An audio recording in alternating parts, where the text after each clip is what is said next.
Rowdy star Vijay Deverakonda Gautam తిన్ననూరుతో movie చేస్తున్నాడు. మధ్యలో కొత్త దర్శకుడితో ప్రయోగానికి సిద్ధమయ్యాడు. పల్లో పనిగా పాత దర్శకుడితో పాత కాంబినేషన్ రిపీట్ చేస్తున్నాడు.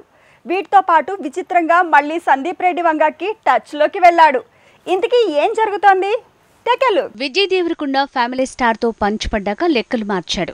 గౌతమ్ తిన్ననూరి మేకింగ్ లో మూవీ చేస్తూనే మరో 2 ప్రాజెక్టులకి కమిట్ అయ్యాడు. కాకపోతే కలిసొచ్చిన ఫార్ములానో లేదంటే దర్శకుడినో రిపీట్ చేస్తున్నాడు విజయ్. ప్రెజెంట్ విజయ్ టాక్సీ వాళ్ళతో హిట్ ఇచ్చిన రాహుల్ సాంక్రత్యాన్ మేకింగ్ లో మూవీకి కమిట్ అయ్యాడు. ఆ తర్వాత కూడా హిట్ ఇచ్చిన గత దర్శకుల మేకింగ్ లోనే ప్రయోగానికి సిద్ధమవుతున్నాడు.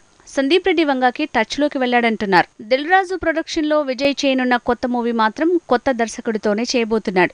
రాజావారు రాణివారు లాంటి ప్రయోగం తీసిన రవికిరణ్ కోలా మేకింగ్ లో చేయబోతున్నాడు. రాజావారు రాణివారు లాంటి రొమాంటిక్ డ్రామాగానే ఇది తెరకెక్కబోతోందని తెలుస్తోంది. రవికిరణ్ కోలా గౌతమ్ తిన్ననూరి ప్రాజెక్ట్స్ పక్కన పెడితే టాక్సీ వాళ్ళ కాంబినేషన్ రిపీట్ అయినట్టే అర్జున్ రెడ్డి కాంబినేషన్ రిపీట్ అయ్యేలా ఉంది. కబీర్ సింగ్ యానిమల్ తర్వాత స్పిరిట్ మూవీ తీయబోతున్నాడు సందీప్. మరోసారి రౌడీతో కథా చర్చలు జరపడంతో ఈ క్రేజీ కాంబినేషన్ రిపీట్ అయ్యేలా ఉంది. యానిమల్ తర్వాత స్పిరిట్ మూవీ ప్లాన్ చేసిన సందీప్ రెడ్డి వంగ ఇప్పుడు రంగంలోకి విజయ్ దేవరకొండని దింపుతున్నాడు.